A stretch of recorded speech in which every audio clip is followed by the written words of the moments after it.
আজ ক্লাস 10 অর্থাৎ মাধ্যমিক যারা 2027 দিবে তাদের গ্রামার নিয়ে যে সমস্যা, গ্রামারে যাদের দুর্বল, যারা গ্রামার পড়তে পারে না, যারা গ্রামারে খুবই দুর্বল, তাদের জন্য আমার এই সিরিজ চলছে।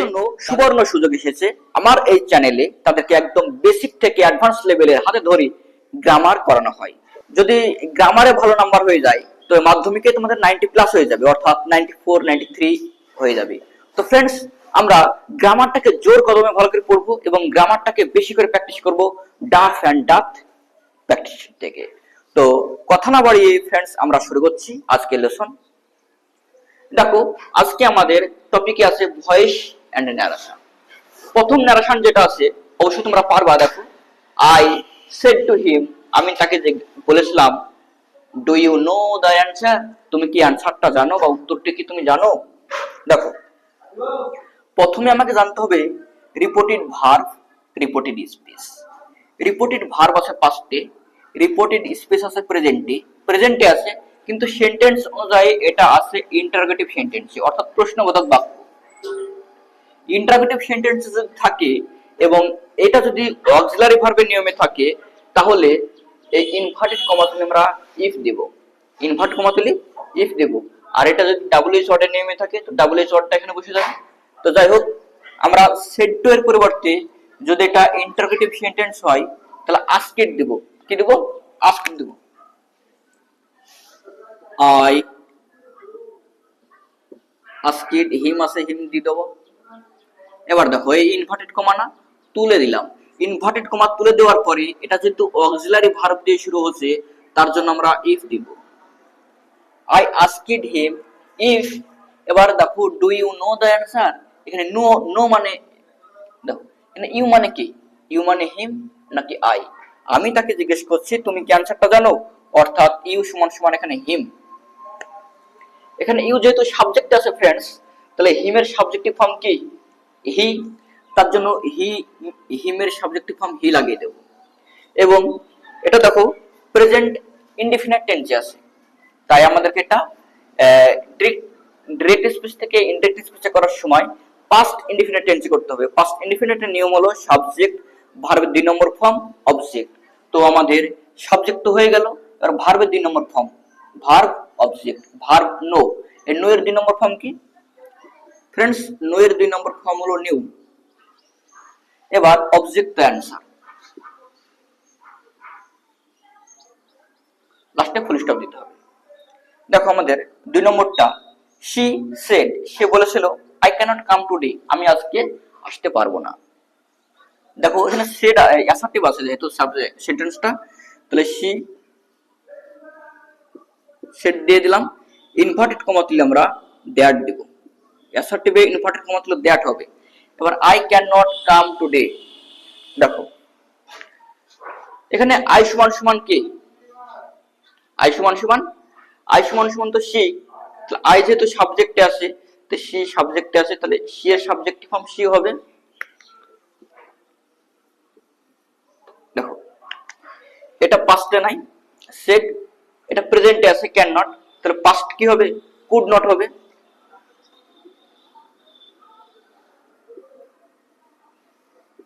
দেখো আর এখানে টুডে আছে তার জন্য দ্যাট ডে হবে।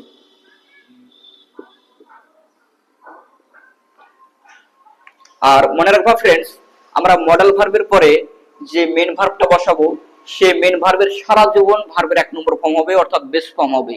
2 নম্বর 3 নম্বর আইএনজি ফর্ম হবে না। আমাদের 3 নম্বরটা লক্ষ্য করো, হি সেড টু মি, সে আমাকে বলেছিল, I was reading a novel, আমি একটি নোভেল পড়ছি বা নোভেল পড়ছিলাম। দেখো মনে রাখবা যে রিপোর্টেড ভার্বটা যদি পাস্টে থাকে এবং রিপোর্টেড স্পেসটা যদি পাস্ট কন্টিনিউয়াসে থাকে তাহলে ডিরেক্ট টু ইনডিরেক্টে করার সময়, ডিরেক্ট টু ইনডিরেক্টে করার সময় আমাদেরকে পাস্ট পারফেক্ট কন্টিনিউয়াসে নিয়ে যেতে হবে। তো দেখো হি সেড টু মি মানে এখানে টোল্ড হবে, তাহলে সেড টু থাকলে টোল্ড হবে। এই ইনভার্টেড কমা তুলে আমরা দ্যাট দেব যেহেতু এটা অ্যাসার্টিভ সেন্টেন্স। এবার এখানে আই মানে কি, সে আমাকে বলল আমি নোবেল পড়ছি, তাহলে সে আমাকে বলল, আমাকে বলছিল সে, তাহলে এই হি সমান সমান আই, আই সমান সমান এখানে হি, কারণ সেই তো স্পিকার এখানে। তাহলে এখানে আই সমান সমান হি, তাহলে এখানে যেহেতু আই সাবজেক্ট আছে, হি এর সাবজেক্টিভ হি হবে। এটা যেহেতু দ্যাটের পরে আমাদের পাস্ট পারফেক্ট কন্টিনিউয়াসে করতে হবে, তার জন্য পাস্ট পারফেক্ট কন্টিনিউয়াসের নিয়মটা কি? সাবজেক্ট হ্যাড বিন ভার্বের আইএনজি ফর্ম। তো দেখো সাবজেক্ট হয়ে গেল আমাদের, এবার হ্যাড বিন দিতে হবে। সাবজেক্ট হ্যাড বিন হয়ে গেল, ভার্বের ING form reading object in oven. দেখো फ्रेंड्स, আমাদের 4 নম্বরটা লক্ষ্য করো। Sheela said to me will you go to school.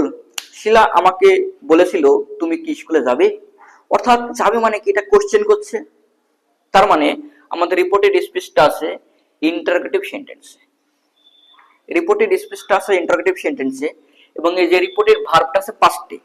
এই রিপোর্টেড ভার্বটা যদি পাস্টে থাকে এবং রিপোর্টেড স্পিচটা যদি যাই হোক, দেখো রিপোর্টেড ভার্বটা আছে পাস্টে এবং রিপোর্টেড স্পিচটা সেন্টেন্স অনুযায়ী আছে আমাদের ইন্টারোগেটিভে এবং টেন্স অনুযায়ী আছে ফিউচার ইনডিফিনাইটে। তো দেখো যেহেতু ইন্টারোগেটিভ সেন্টেন্সে আছে, তার জন্য সেড টু এর পরিবর্তে আমি কি করব, আস্ক যোগ করব। শিলা আস্কড মি। এবার দেখো এটা যেহেতু অক্সিলারি ভার্ব দিয়ে শুরু হচ্ছে, তার জন্য ইনভার্টেড কমা তুলে আমরা এখানে ইফ দিব। এখানে ইউ সমান সমান কে? শিলা আমাকে জিজ্ঞেস করেছিল তুমি স্কুলে যাবা কি, তো তুমি মানে আমি, তো এখানে তাহলে এই ইউ সমান সমান মি, অর্থাৎ এখানে আই। এবার দেখো যদি এখানে শ্যাল বা উইল থাকে, এই রিপোর্টেড স্পিচে যদি শ্যাল বা উইল থাকে এবং রিপোর্টেড ভার্বটা যদি পাস্টে থাকে, তাহলে ইফ এর পরে আমাদের সাবজেক্ট হবে এবং সাবজেক্টের পরে উড হবে, একটাই উড হবে। উড ব্যতিরিক্ত কিছু হবে না, শুধুমাত্র উড হবে। এই উড, এবার শ্যাল থাকলে শুড দিব তা কিন্তু না, শ্যাল থাকলে উড দিব, উইল থাকলে উড দিব। তো সাবজেক্ট উড হয়ে গেল। এবার ভার্ব থেকে শুরু করে অবজেক্ট যা আছে সেটা লাগিয়ে দাও।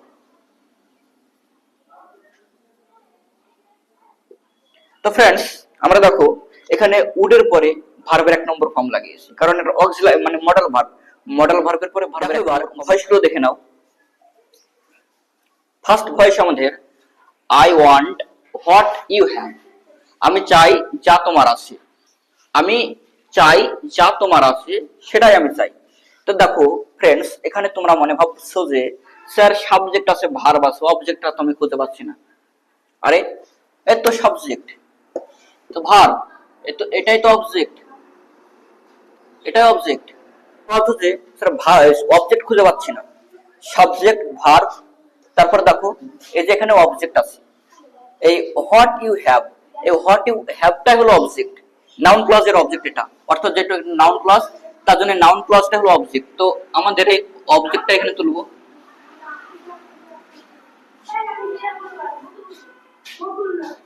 What you have. তো লক্ষ্য করো আই ওয়ান্ট, এটা কোন টেন্সে আছে?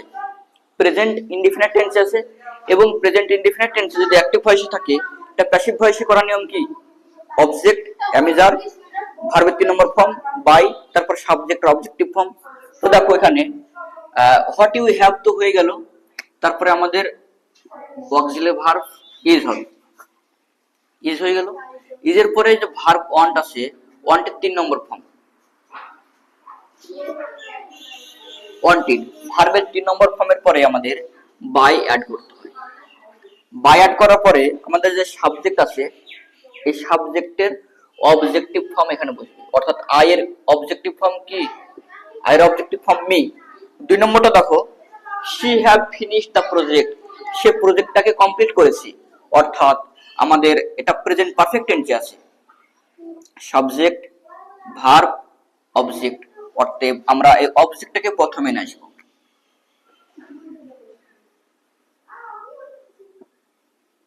দ্য প্রজেক্ট, এটা যেহেতু প্রেজেন্ট পারফেক্টে আছে, তাই অবজেক্ট পরে হ্যাজ বা হ্যাভ বসবে। তো এই দ্য প্রজেক্ট, অবজেক্টে তো প্রজেক্ট আছে, প্রজেক্ট যেহেতু থার্ড পারসন সিঙ্গুলার, তাহলে হ্যাজ নাই হ্যাভ এর মধ্যে কোনটা বসবে फ्रेंड्स? হ্যাজ বসবে। এই হ্যাজ এর পরে তারপর আমাদের বিন যোগ করতে হবে, নিয়ম অনুযায়ী বিন। বিনের পরে আমাদের ভার্বের 3 নম্বর ফর্ম ফিনিশডের 3 নম্বর ফর্ম ফিনিশড হয়। ভার্বের 3 নম্বর ফর্মের পরে আমাদের বাই অ্যাড করতে হবে। বাই অ্যাড করার পরে এই যে সাবজেক্ট আছে, সাবজেক্টের অবজেক্টিভ ফর্ম, সি এর অবজেক্টিভ ফর্ম কি হার হবে। ফ্রেন্ডস 3 নম্বরটা লক্ষ্য করো, Mahir killed a lion with a gun. With a গান, মাহির একটা বন্দুক দিয়ে একটা সিংহকে হত্যা করেছিল। দেখো ফ্রেন্ডস, সাবজেক্ট, ভার্ব, অবজেক্ট, এটা প্রিপজিশনাল অবজেক্ট। তো ফ্রেন্ডস এখানে প্রিপজিশনাল অবজেক্টের তাহলে আমরা কি করব? কিছু করতে হবে না, আমার সঙ্গে থাকো, আমি বুঝিয়ে দিচ্ছি কি করতে হবে। সাবজেক্ট, ভার, অবজেক্ট, এই অবজেক্টটাকে প্রথমে তুলতে হবে আমাদের। তাহলে অবজেক্ট যেহেতু থার্ড পারসন সিঙ্গুলার পাস্ট ইনডিফিনিটে আছে, অ্যাক্টিভ থেকে প্যাসিভে করার সময় ওয়াজ ওয়্যার লাগাবো, তো থার্ড পারসন সিঙ্গুলার, তার জন্য ওয়াজ। তারপরে ভার্বের 3 নম্বর ফর্ম, ভার্বের 3 নম্বর ফর্মের পরে এই যে যদি প্রিপজিশনাল অবজেক্ট যদি অ্যাক্টিভ ভয়েসে থাকে, যদি প্রিপজিশনাল অবজেক্ট যদি অ্যাক্টিভ ভয়েসে থাকে, তাহলে ভার্বের 3 নম্বর ফর্মের পরে প্রিপজিশনাল অবজেক্টটা বসাবো। তারপরে আমরা বাই বসাবো। বাই বসানোর পরে এই যে সাবজেক্ট আছে, সাবজেক্টের অবজেক্ট, মাহির থেকে মাহিরি হবে।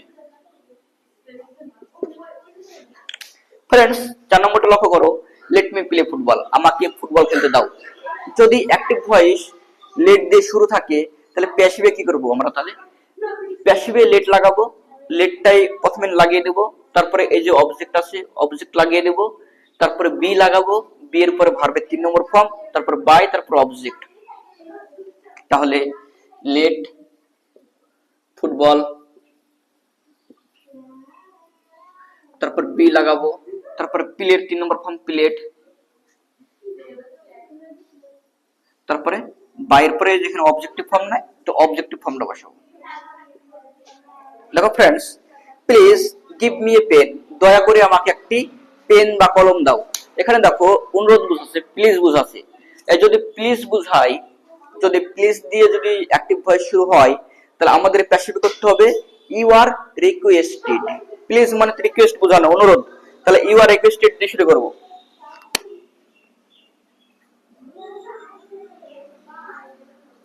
You are requested. এবার দেখো, তাহলে ইউ আর রিকোয়েস্টেড হয়ে গেল প্লিজের বদলে। তাহলে এই গিভ থেকে আমাদের এই পর্যন্ত যা আছে সেম টু সেম তুলে দেব, শুধুমাত্র টু অ্যাড করার পরে। ইউ আর রিকোয়েস্টেড টু বসাবো, ইউ আর রিকোয়েস্টেড টু বসাবো, তারপরে প্লিজের পরে দেখো গিভ মি এ পেন, এই গিভ মি এ পেন এবার বাদ বাকিটা অংশ এখানে লিখে দেব, তাহলে হয়ে যাবে।